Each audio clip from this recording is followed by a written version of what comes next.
with civil society partners, with investors, with businesses and industry, a topic that is felt in multiple ways, viscerally at the individual level, at the household, at the community, at the municipality, at the national institutional level, and across economies and societies, and not least in the ecological frame on the ecosystems upon which we depend. Extreme heat, to me, seems to be a term that is surviving the attack on climate change as an acceptable vocabulary, as it becomes increasingly a pariah term, and I think it's because it is so fundamentally practically felt at those levels that this, I think, allows us to Trojan horse a whole raft of possible measures and approaches within.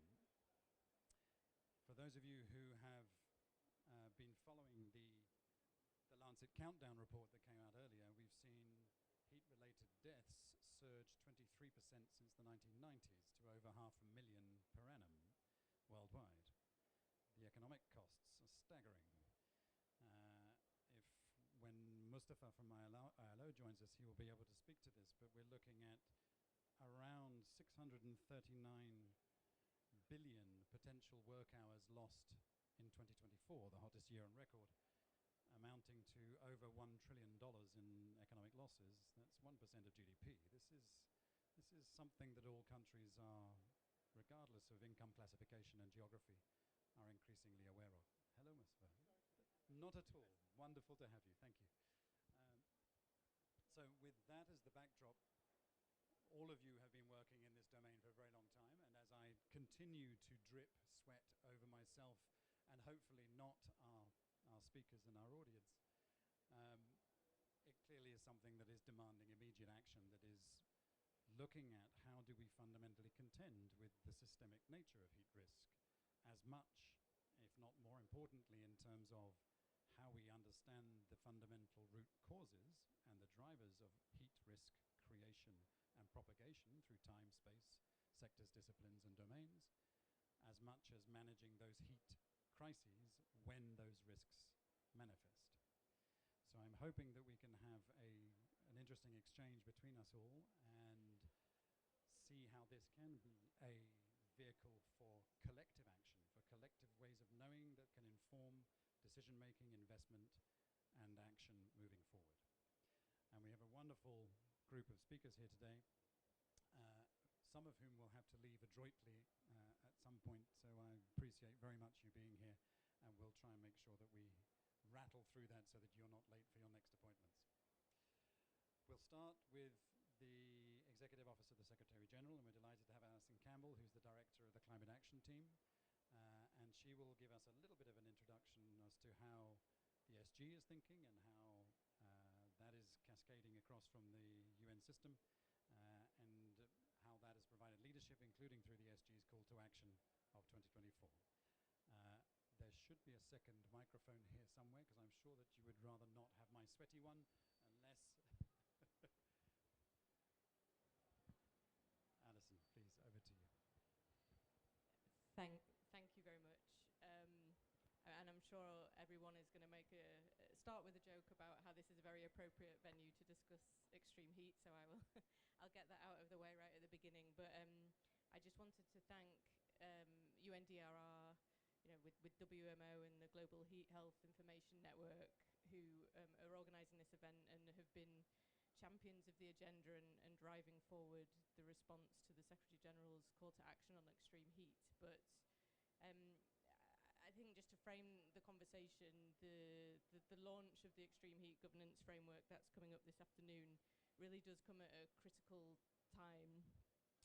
The WMO have just reported the highest concentration of GHGs in the atmosphere ever, with 2025 set to be the second or third warmest year on record. And hopefully you all saw the Secretary General's opening speech at the Belém Climate Summit, where he made it clear that it's now inevitable that we will overshoot on 1.5 degrees, and likely in the 2030s. And at the same time, the science is clear it's still possible to achieve the 1.5 degrees Celsius limit by the end of the century. And the critical thing is that we manage both the magnitude and the duration of the overshoot so that it's as low and short as possible.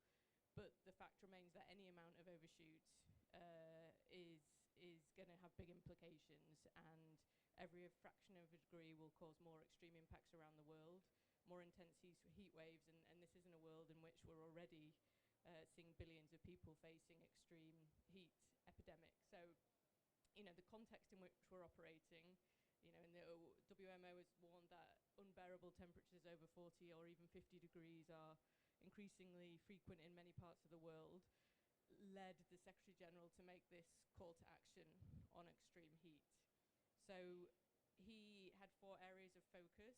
The first is caring for the most vulnerable, because we all know that the urban poor, pregnant women, people with disabilities, older people, the young, the sick, the displaced, the impoverished are all disproportionately affected by extreme heat. And so we need the policies, we need the social protection schemes, the early warning systems, the access to cooling and education, and critically access to finance to reach those people.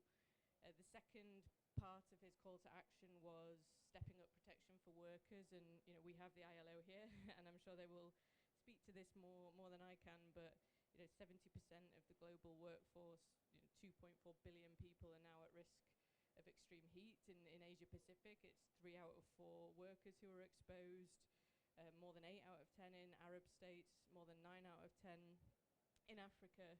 And so we really need measures to protect workers that are grounded in human rights. And we need to ensure that the laws and regulations reflect the reality of extreme heat today and are enforced.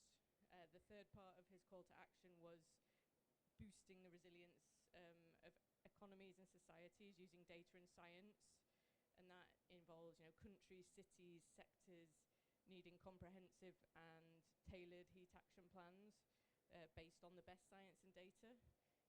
We need a concerted effort to heat-proof economies, critical sectors, and the built environment.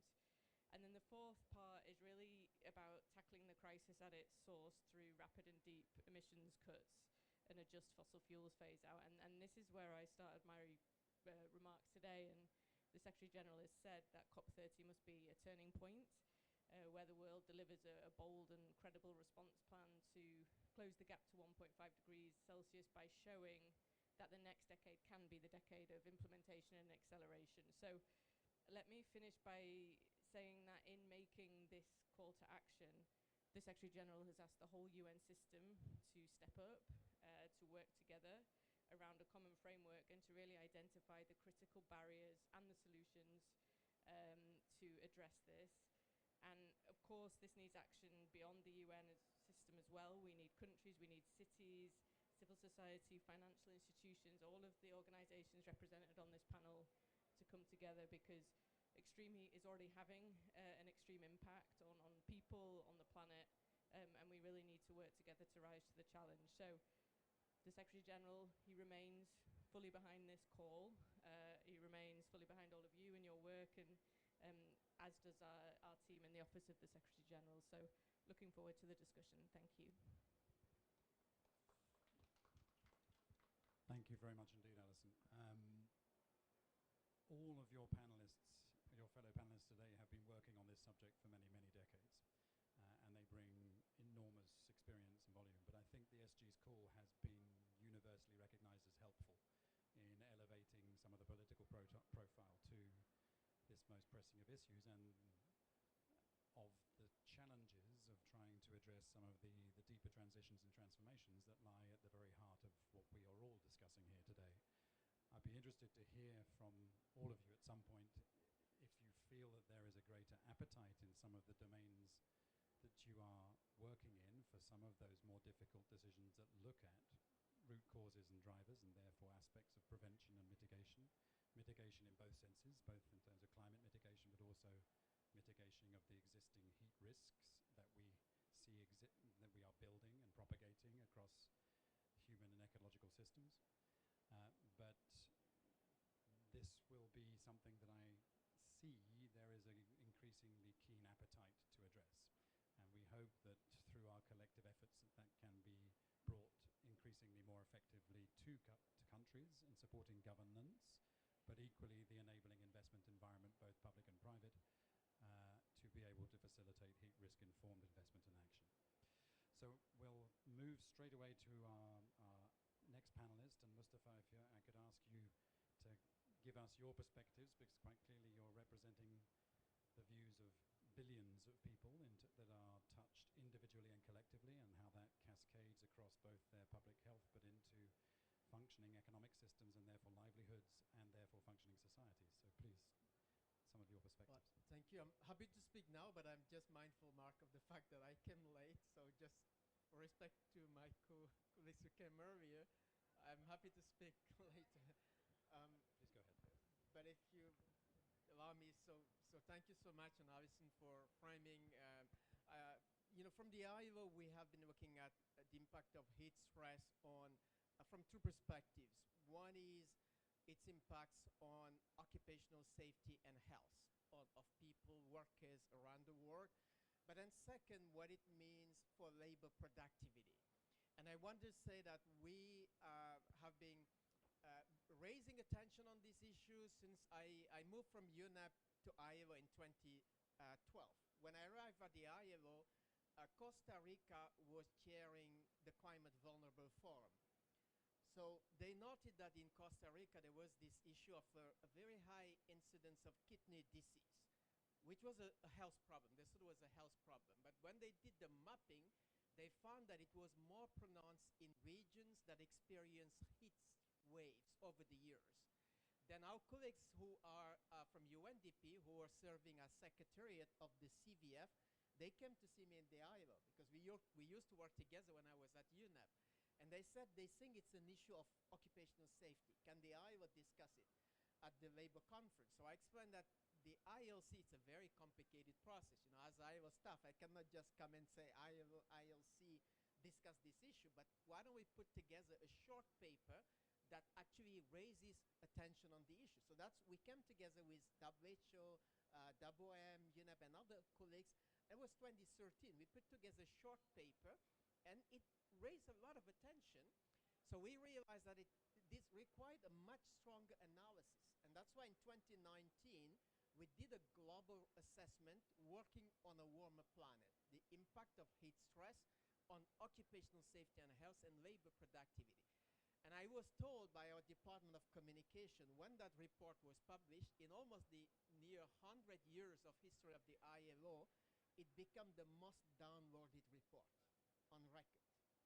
So from there, the other important dimension is in the ILO, when you see the discussions among governments, workers, and employers on sustainability issues, the workers have already been at the forefront. The employers, they have been pushing back because they basically see sustainability as adding to the cost of doing business. But when that report showed that heat stress by 2030 is going to decline labor productivity by 2% on a global average, that was the eye-opener. The next year in Madrid, for the first time, the ILO Employers Group went to a climate conference. And now they're hosting pavilions at the COP. So it really opened the door. So the SG's report now elevated politically, and I think it has made it a topic of global importance. So we're now deploying all our efforts, working with other agencies to give effect to the call to action. And I just want to say one thing that we are doing now. We have got a small grant from the CVF, the Climate Vulnerable Forum. It's $300,000. It's not a lot of money, but for us in the ILO, it's one of the politically most significant technical cooperation project we are implementing, because it's the countries most vulnerable to climate change that I've given my program $200,000 to help understand how to deal with labor market issues in the context of heat stress. So we're now running a 7-country project in Ghana, in Senegal, in Ethiopia, in Costa Rica, in Maldives, Sri Lanka, and Lebanon. So I come from West Africa and Senegal. I was there 1 month ago when we launched the country assessment for Senegal with ministries of labor, environment, employers. So they're looking at what to do on it. Yesterday we had the workshop in Costa Rica. Next week we're having it in Lebanon. So just to say that this is taking the ground. So we're working with countries, and we hope that with more, we can do more. So I think I'll be reaching out to Mireille, my colleagues, so that we can top up on these 300,000 of the CVF, but which really showed the interests of countries, and I hope that the insight we have from this 7-country work with the Climate Vulnerable Forum, we can take it further to many more countries so that we can really take the SDG's call to action to the scale and amplify that work across the world. Thank you. Magnificent. Thank you, Mustafa. And I specifically appreciated the fact that in your taking the CVF grant forward, we'll come to Mireille next, so she'll be able to, it's like you just planned this, of course. But in so doing, you're recognizing the pluralistic nature of heat risk. It cannot be addressed by public health. It cannot be addressed only by transportation. It cannot be addressed by energy. The labor and employer troika is such a powerful lever for governments in according it higher political potential. So I will come back to this point. Are we bringing in the ministries of finance? Are we bringing in the ministries of economy? Are we bringing in the central banks who are starting to think about broader issues of climate risk disclosure and how we price risk in the provision of capital, but through extreme heat, and what this means for the economy and productivity and therefore public health and livelihoods, and how we manage ecosystem services is so very important. I know you've got a lot to say about this, but maybe we can hear from other panelists and then we come back. So Mireille, please, you have many angles that you are addressing extreme heat through, and we've been enjoying immensely the collaboration with UNEP and its many networks, not just the Cool Coalition, but also through the Global Alliance for Building and Construction, and what this means for the built environment, how we redesign our cities moving forward, construction technologies, materials, what does this look like in private markets, etc. And sadly, we have not enough time today to be able to go through it all, but please give us some of your perspectives. Yeah, thanks so much, and pleasure to be here together with all colleagues that we've been working with on this matter. I will start with a pessimistic note. It's rather unfortunate that it takes people being hit by kidney diseases, that if we had WHO, but we also have ICRC here, it takes people dying from extreme heat conditions for the world to listen and to start acting. Because that's a message that we've been conveying for a while, similar to the message on overshoot that's just being picked up right now. We've been saying for a while that we're not on a trajectory to meet the Paris goal agreement, the agreement under Paris goal. It's unfortunate that it takes those kind of stressors and crises to trigger a response. Nonetheless, a response is better than none at all. And today we will be actually hosting the ministerial on Beat the Heat together with the COP30 presidency. And I think it's very easy to say countries need to and should and have to and must and all the big words that we usually use in terms of whole of society approaches, whole of economy approaches, integrating things together. Integration is not that simple. It's not that. It takes actually also recognizing that there is a political economy and an economic economy that we're working within. There are power arrangements among different ministries that also lead to the fact that in certain cases integration is or coordination is perceived as you want to take my share of the pie, and we have to be realistic about this. So some of the things that we are doing with the Beat the Heat, for example, is unpacking really what it means, practically speaking. So for example, of the 173 cities that have signed up for the Beat the Heat Moutirão collaboration, one of the first things that we're starting to do is the heat mapping in cities. And it looks into things like where are the schools that have had to close because of high temperatures that have impacted cognitive capacities. What are the types of jobs that are so impacted by different temperatures that actually productivity has been reduced? What are the sensitive population tranches that are also being disabled by or disabled to function by the level of temperatures that have been recorded? And then the next step with that, because we do need to be targeted in our responses, and we do need to make sure that, you know, you've spoken about ministries of finance, and I'm sure that you will address that also. Ministries of finance are drained, and the first thing that we see is that ministries of finance are the first respondents to anything.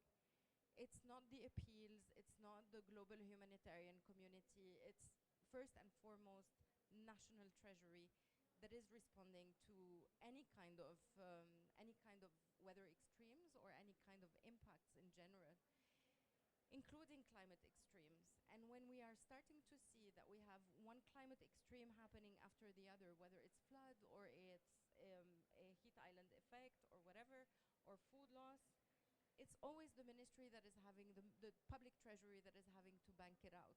So we do need to be focused in where we steer the finance and how we steer it in such a way that it has the highest impact. And therefore, that's the logic of the heat mapping in cities, followed by the next step, that is the heat action plans.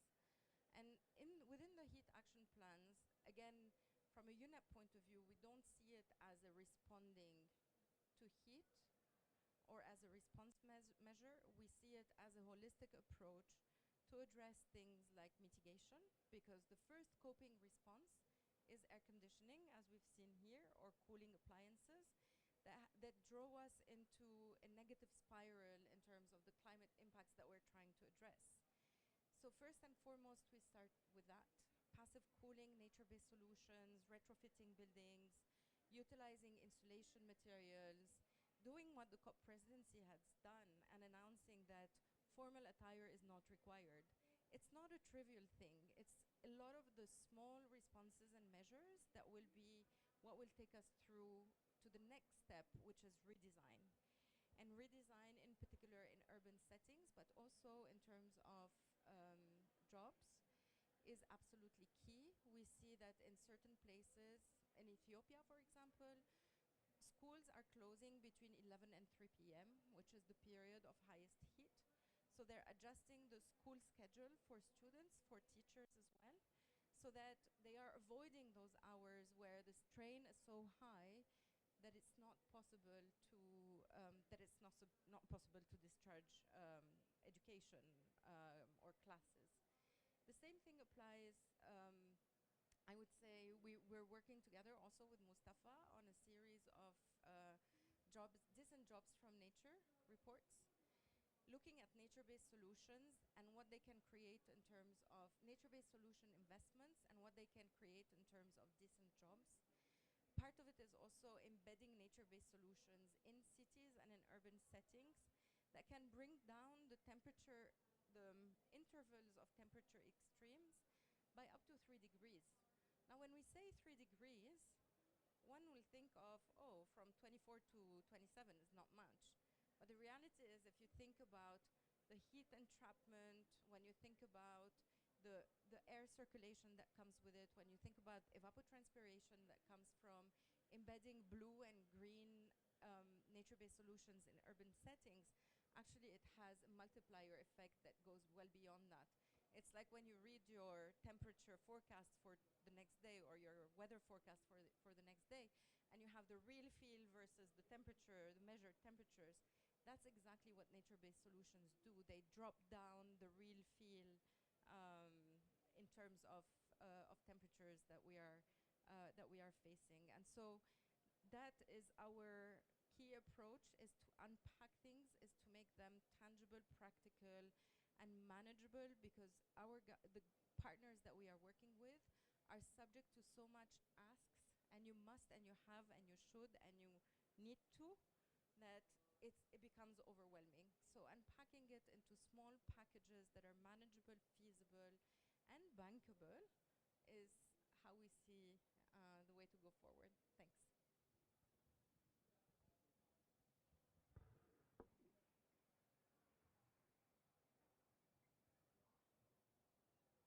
Thank you, Maren. You've elucidated a number of points there, but you ended on that eternal tension between needing to address a complex systemic risk like extreme heat from all angles at once, and the inevitable decision paralysis that that often entails, at the same time of needing to parcel it up into bite-sized chunks that can actually lead to concrete action,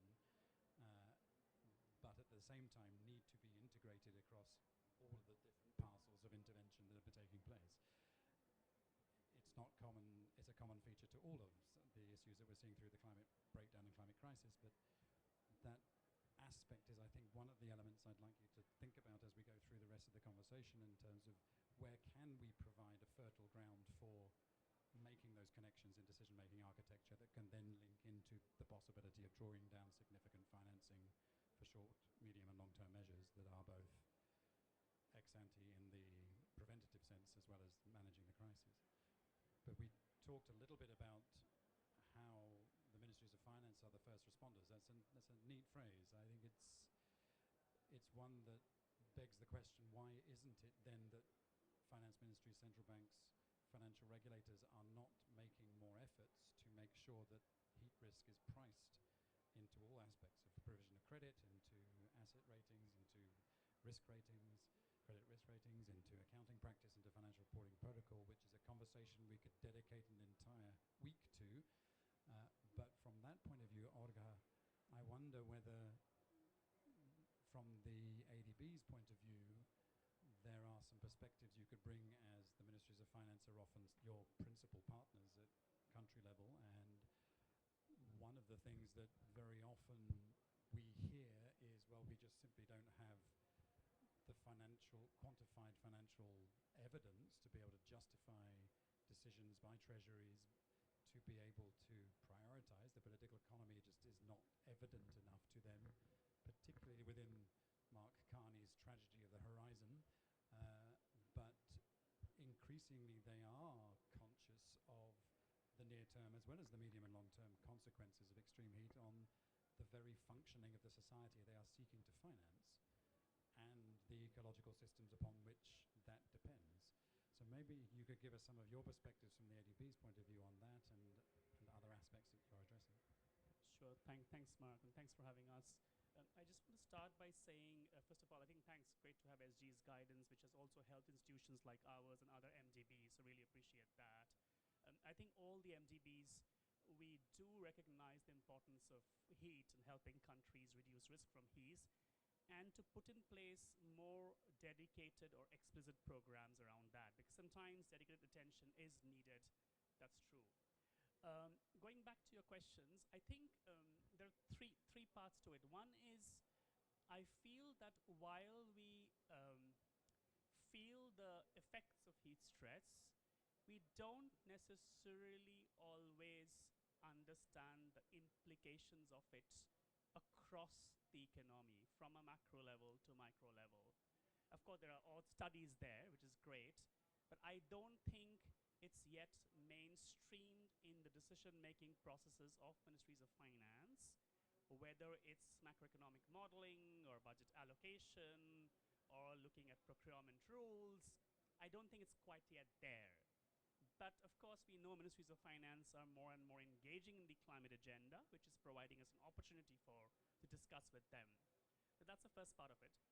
The second part, I think what is perhaps missing is a limited understanding among governments that who is responsible for what type of investments to reduce risk. And unless you understand that who is responsible, you're not able to chase the right kind of money. So investment like retrofitting schools or hospitals, which are largely public investments, of course should come from public purse. Whereas you can have investments on certain technology which might need initial cost help from government side, but can actually be taken over private sector much more easily. So I think it's important to have a conversation with governments to really unpack what are the typology of investments needed to reduce risk from extreme heat, and in that typology, which financing and funding sources is more appropriate, depending on the nature of the investment. The third point is, if you identify that, you have to think about how should the money be channeled.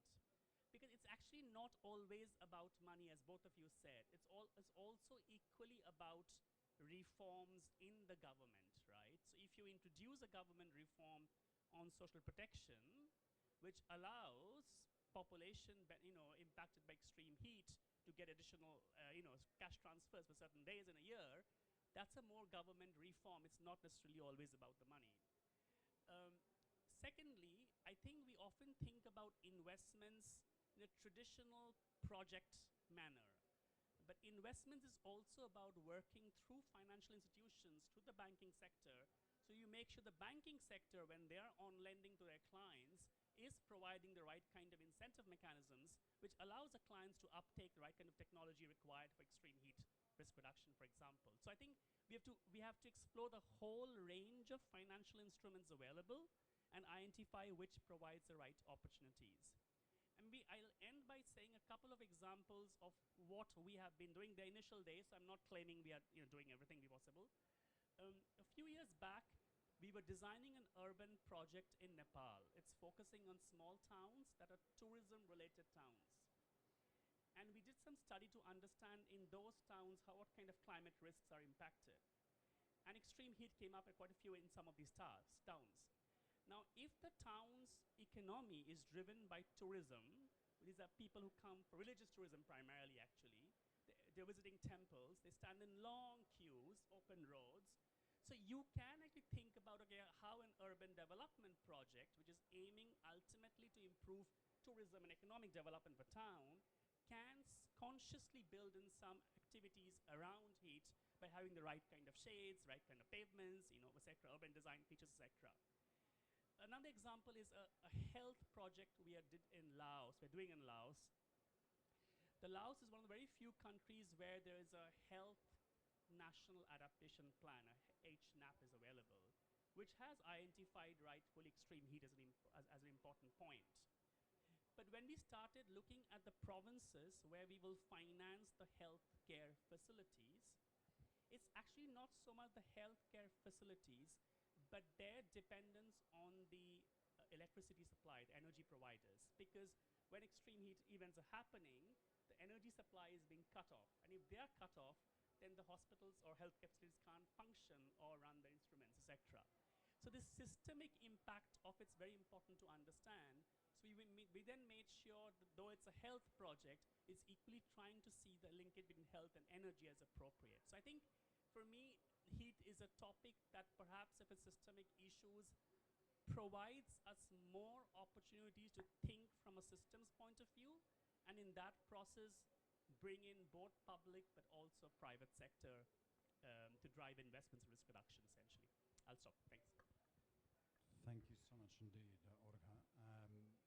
You've touched on many aspects, and you've just finished on the notion of knowledge, right? In terms of the evidence of do we actually know enough about some of those nexus points between sectors, disciplines, and domains that have cascades that can be pretty persuasive in a decision-making context if elaborated in the right way.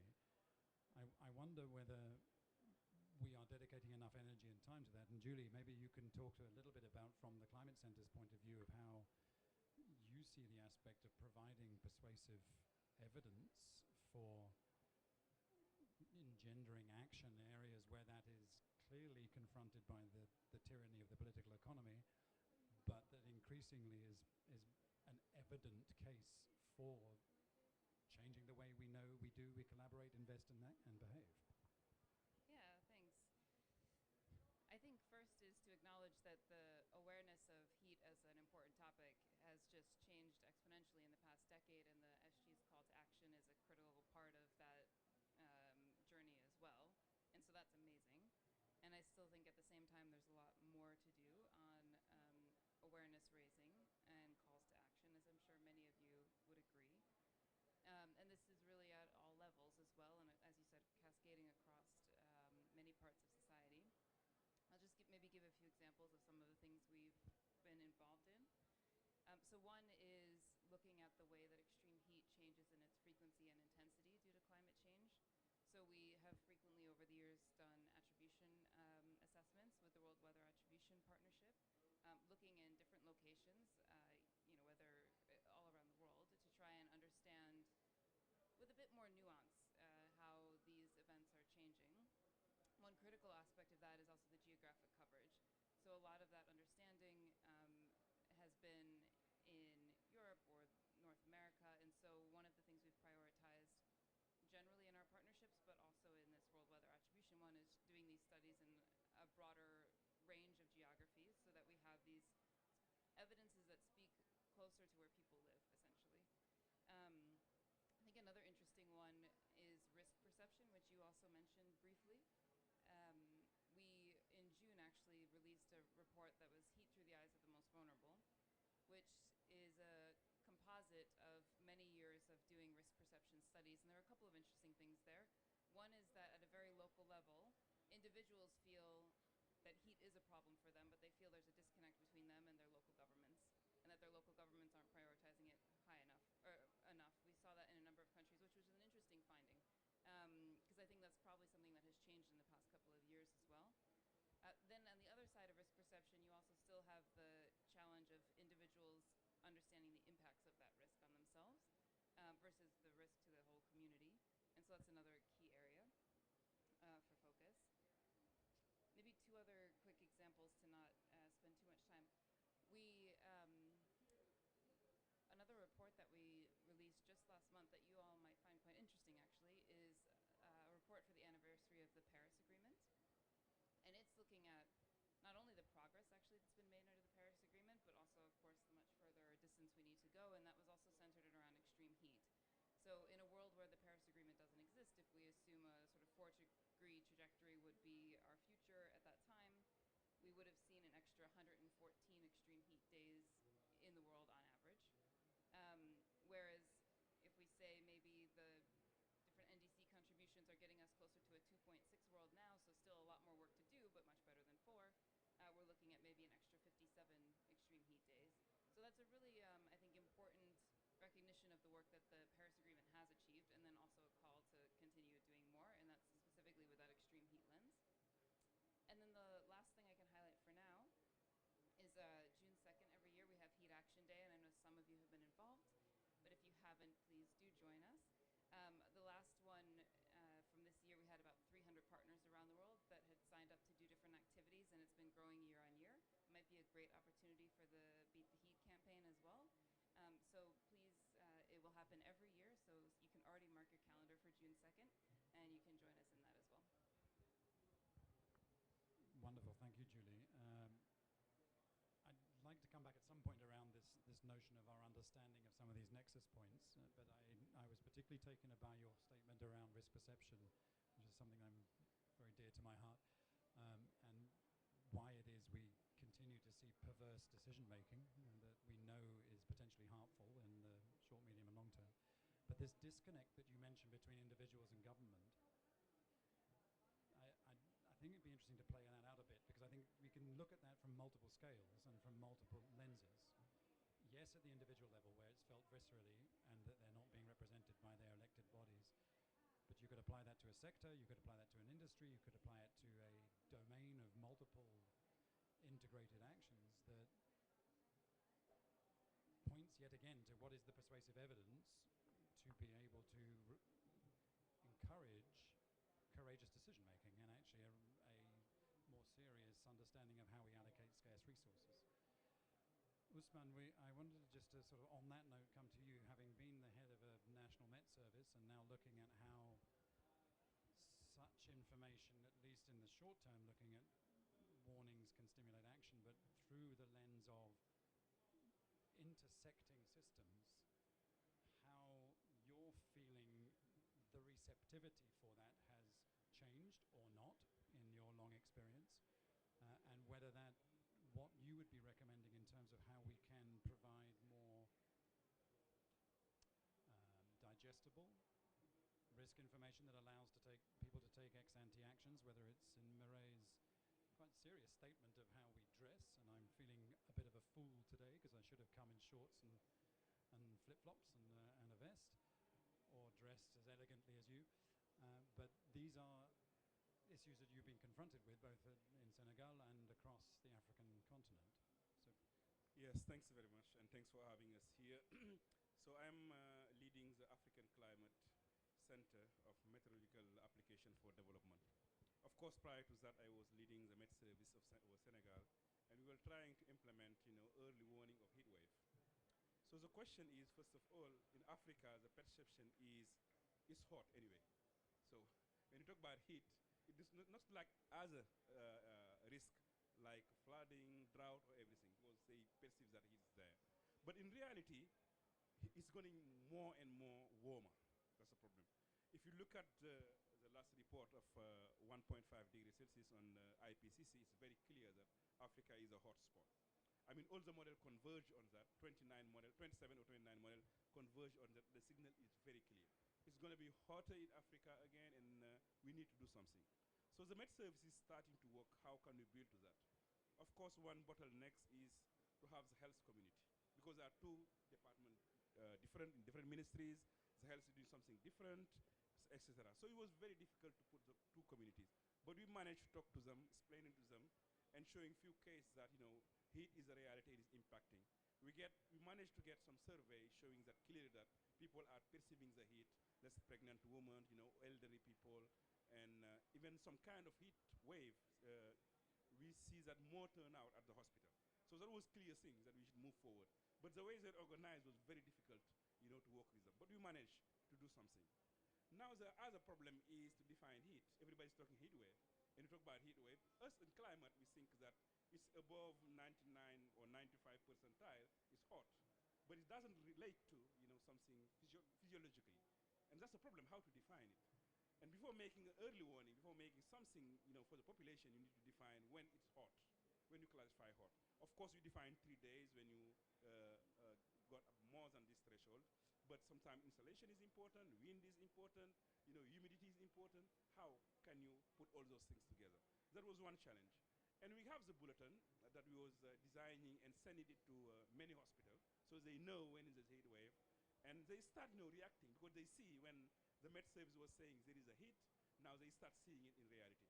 Of course, it was a combination of us, the health sector, and the environment, because it's not just only you have a temperature that is high, but you need to combine these vulnerabilities, where, and all those kind of things. We need to define an index of vulnerability and combine it, and that's why we have this heat wave now coming on a map, and you can do it.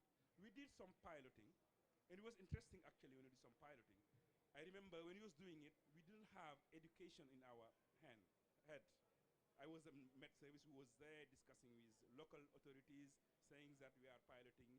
We forecast that next week going to be very hot, and we want to see how people react and get some feedback. So we were thinking about, outdoors workers. We were thinking about people in the restaurant, the transportation, so and so forth. And the authority was there. We launched officially, and we sent few messages, text messaging. Of course, we work with the Red Cross. A volunteer was very efficient on getting survey back, how people feel it. And then, actually, the governor called me and said, I was called twice by the firefighter, because people at the school was fainting, actually. And as Senegalese, I was thinking, I know that how school is. It's very difficult, very tiny, it's not ventilated. So I realized, yeah, it makes sense now. So it's really a reality there, and we have a lot to do. And the early warning, as you say, in a short time scale can help a lot. Because people can go to the farm, for example, it's so hot that they cannot deliver, they cannot do much. And it's kind of one health stuff. It's not only human beings. It's affecting plants, it's affecting animals, it's affecting the environment. So we really need to bring something coming. Of course, the sensation is there. We need more collaboration, because not only for the Met Service, but it's a wholly, a more human thing. And we also use a lot of NGOs working, women organization, for example. We was used to do that. And I remember I got a feedback also of a community radio saying that day was so hot. People used to play soccer during summer. They have this competition of summer. And when they get the information from community radio saying it was very hot, it was actually very hot. So they start moving the time of their training, moving up, So we have some impact, and I think, as I said, in Africa, our best strategy for adaptation is anticipation, early warning. So it really makes sense to develop it into Africa. Thank you. Thank you very much indeed, Usman. Some tangible examples of how the provision of that information fundamentally changes people's behavior. Interesting. interesting to hear that it was principally with environment ministries, with the health ministry, etc. But of course, employers, the energy sector. I remember the anecdote that we discussed actually in December, for some of you who were there, of the need to shut down some of the nuclear power plants in Germany because the Rhine water, which was used for reactor cooling, was too hot. It was, and that meant that had a pretty damn serious consequence in terms of the provision of power and the grid management system. But this is happening in multiple sectors, in multiple domains, and all over the world, and it's a huge issue. You didn't mention agriculture so much, Usman, and I know you have lots to say on that, but the aspect of food systems and how we design and evolve our food systems to be able to, yes, cope with the inexorable rise in extreme heat, but also its contribution in terms of carbon emissions, etc., in terms of driving extreme heat is such an important part of the overall picture. And here I'm looking at everything from crop yields and crop choices to forestry to management of marine ecosystems for our fisheries. And we have Julia from FAO who has been thinking about these things for many decades. I'm particularly interested in those aspects, Julia, but also that fundamental nexus point between what does this look like, for example, I know, for example, speaking to state administrators and municipal authorities in India, when they're looking at extreme heat from their perspectives, they're looking at, yes, casualty management and public health within the city, but rural urban provisioning in a context of rising heat, and what does that look like in the short, medium, and particularly the long term? So maybe you can give us some perspectives from FAO's position. Yeah, thank you so much, and thanks so much for inviting FAO to this really important round. My name is Julia Wolf, and I'm representing the environment team today, because they're the ones working mostly on the heat topic. So there's Lev Neritin and Hideki Kanamaru, who are not part of the COP delegation because we are so small, like all of us, I guess. And so they gave me some words to share as well, and then I'll make some additional comments as well. So for FAO, we see heat as a very systemic threat, no? Which I guess all of us have said and agreed to, which threatens billions of people, and in particular the smallholders, because they have less means to adapt, let's say. And we're really, really proud to have worked with WMO, and we've launched a report, Extreme Heat in Agriculture, where there's a lot of solutions, which is also presented on the 17th at the IPCC pavilion, so you can come to that. But I think what happens here in this meeting is really encouraging, and it's also commending the Secretary General's call for action, because I think it is definitely a topic. Heat is a topic where the UN needs to come together, right? And it's really helpful to have this framework, and I just want to give you a couple of numbers. No? So in terms of the first priority or area of action is caring for the vulnerable. So we estimate that smallholders and rural women face up to 50% cut of yields, which is threatening, obviously. You know? So FAO is working with partners on trying to anticipatory action. No? It was said it's really, really, really important, because it's all of us need to eat, and agriculture needs to adapt. On the second point, protection of workers, we have a number that like agriculture workers are 35 times more likely to die from heat. So that's really important, and some examples we heard about phasing, hours of the day.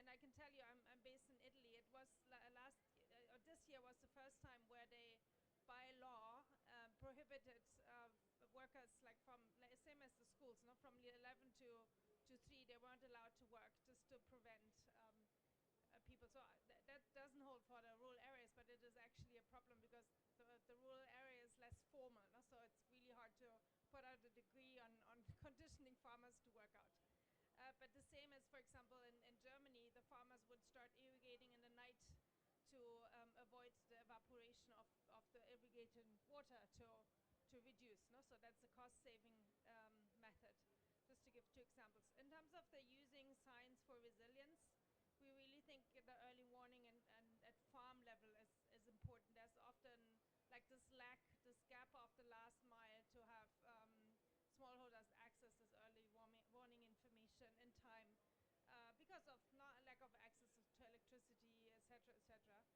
And on the last priority, limiting warming to 1.5, I think we all agree as well.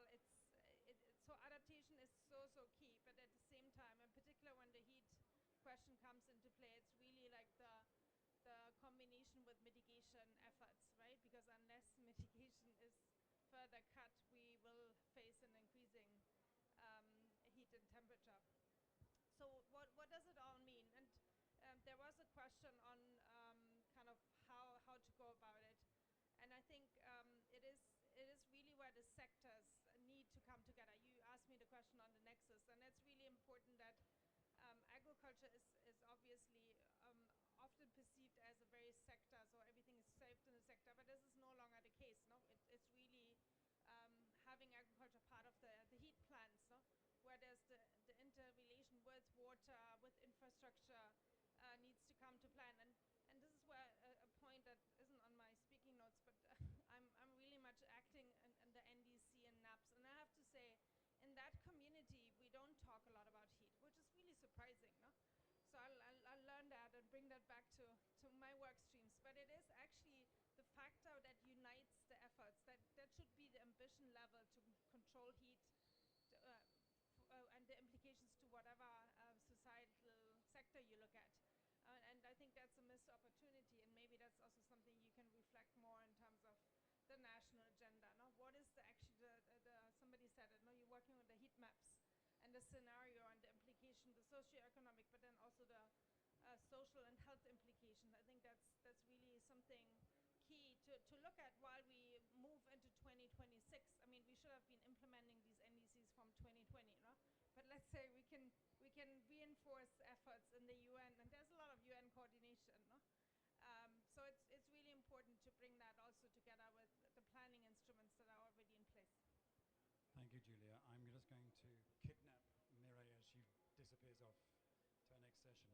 I wanted to ask you all, which would you choose as your nexus points for better information? We've heard energy and what that means for productivity in the agricultural sector, in cold chains and healthcare facilities functioning from the employer point of view.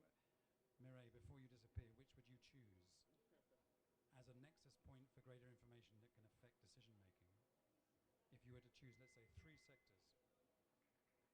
Well, I mean, definitely power generation, because what we see is that there's a surge on power supply during extreme heat events. Sometimes it leads, well, currently in Kenya we have a rationing of power because of that. And then it leads to inequity, because even when you have tiered energy bills, it's only the richer people that first can afford the appliances and second can afford the higher energy bill associated with that. I think second would be on employment and workers. That would be a clear nexus. And the third one would be on cold chains, because we do need to, there's so much food loss, food waste that is generated because of lack of cooling capacity in that sector. And the implication, the cascading and compounding impacts of that are on food security, are on nutrition, and these are fundamentally related to human well-being. Thank you, Mireille. I know you have to run. Thanks for being here. Nobody's mentioned transportation yet and what that means for supply chains, for example, and the cold chain system, but Mustafa, perhaps you can have your pick. Thank you. Well, I would just mention again occupational safety and health, because that's a human dimension, but then I would also say productivity. What I see in these country workshops we have in Senegal, Maldives and other countries is that a lot of changes have to happen at the workplace level. This would require investment by companies at the firm level. They would not always do that because they care about people. But if they see the importance on productivity, it brings another dimension to running business profitably. And then the occupational safety and health will have to come from regulation. And I say this for the fact also that occupational safety and health, since 3 years now, has become a fundamental principle and right at work, which means that all OSH conventions, whether ratified or not ratified by governments, are applicable. They are individual rights for people around the world. So I just want to end by saying that based on all the work, the SDG's call to action, our governing body in the ILO has convened next year, 2026, a tripartite meeting of experts on extreme weather events. So usually that's the process in the ILO that triggers a new standard setting on a particular topic. So we hope that down the road we may come with a new level conventional recommendation, at least a much more stringent guidance on what to do in the context of extreme weather events, including extreme heat. Thank you, Mustafa. And interesting, you take the productivity angle rather than the human angle as the motivating force behind changes in employer behavior. We still haven't seen necessarily that connection between the dependencies for the productive sector on ecological systems as also another driver, and whether that should be regulated into the productivity argument as well is another question. Taking that sort of sapient-centric to ecological-centric angle, I'm going to hand to Julie and then to Olga, if you give you your picks. Yeah, I think the one that I would add to the conversation is social protection systems. So we see in a couple of countries social protection systems being used to protect against extreme temperatures, but it's very little so far that's being done with social protection systems. And I think the scale of reach, obviously reaching the most vulnerable, but also reaching across sectors, because social protections can come in from a labor perspective. They can come in, you know, for some of the more vulnerable groups like older individuals who are retired, disability, etc. So that would be, I think, if I choose one, the one that I would focus on. I will not pick a sector. I think I'll look at what is driving a country's economic development agenda. If it's hydropower, then I'll try to understand the heat implications on hydropower and then make a case through that. If it's a huge, volume of poverty and social protection is an important vehicle to deliver against poverty reduction, I'll use that. If it's agriculture, I think I want to frame it around economic development because heat has implications on economic development, and if you frame it from that angle, then perhaps the buy-in from the finance ministries will be higher. Thanks. Well, I talked a lot about Nexus, but I think if I could prioritize, like in the World Summit, like the Leaders Summit, there was this number of 4% of renewables going to Africa. And if you think about that, no, and you think about you need actually electricity as a heat measure, and you combine it with the question of water, because water is also extremely important, no, even for washing, for day-to-day, and for production. And then you put it together with the question of food insecurity. I think we need to remap the world according to that, no? I mean, of course, there's a lot of criteria why areas are like very vulnerable, but I think it is actually to be reconsidered, and it is shifting.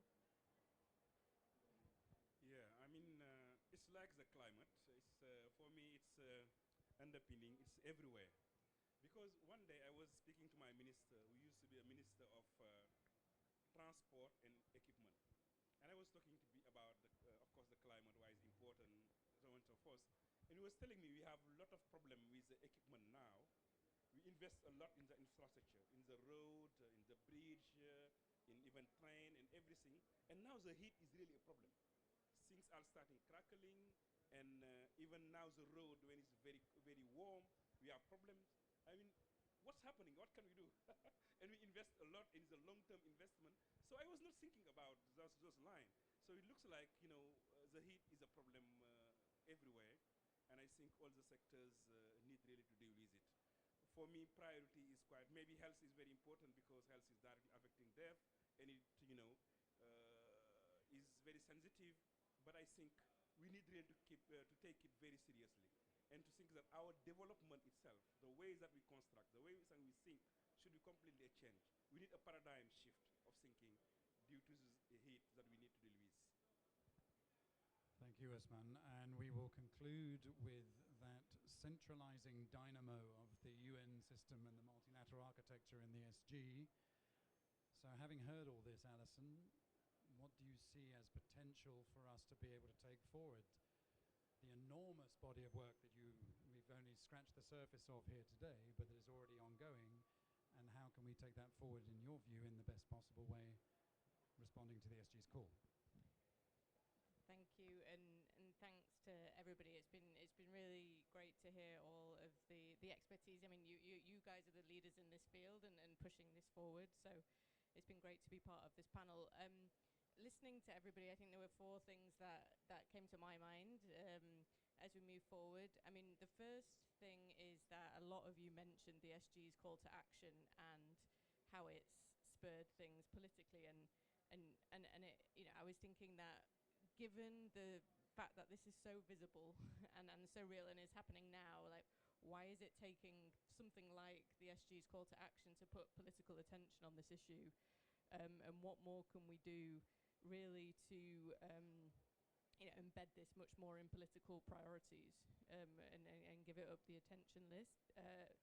So that was the first point. The second thing that I was thinking as an area of focus that will be important is on the data side, and that came through a few places in this conversation. So there's the data for early warnings, there's the data, how can we better change the risk perceptions? You know, there's the macroeconomic modelling that we need to help make the case for financial decision makers. So, you know, how can we collectively, as a, you know, group of actors who are working in this space, you know, better identify those data requirements and find the ways to, again, embed them in the systems. And then that leads me to the third point, which is on coordination, really unpacking what it really means to work together. Somebody mentioned systems thinking, you know, what does that mean, and what are the tools, the practical tools that are going to help us do that? And again, a few things were mentioned. I think, you know, heat mapping is clearly important, and then you have the heat action plans, which again kept coming up, and it's something that we have been thinking about in the Secretary General's office. I mean, it's clear that every city needs a heat action plan.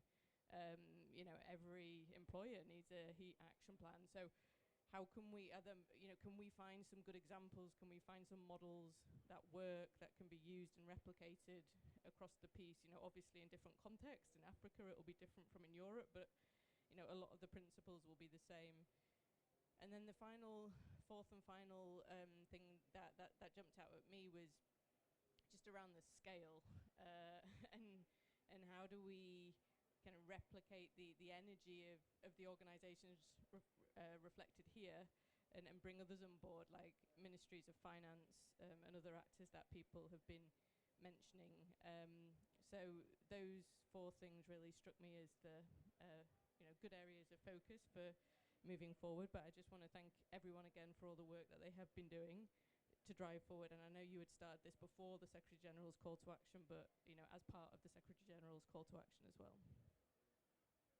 Thank you, Alison, and thank you all very much indeed. I think that's been a wonderful conversation. I've got lots of ideas to follow up and pester you all with in the weeks and months to come. I would be interested in hearing from you if you have examples of where those systems thinking perspectives have gain traction at whatever decision-making level, whether that is at national employer level, at sub-national level, community level, where I think that I've been working in the systems thinking domain for a long, long time, and I think that we actually don't necessarily sell it well enough. We make it more complex than it actually is. We are all systems thinkers individually on a daily basis. We don't necessarily give ourselves credence for that, but we are thinking in systems constantly.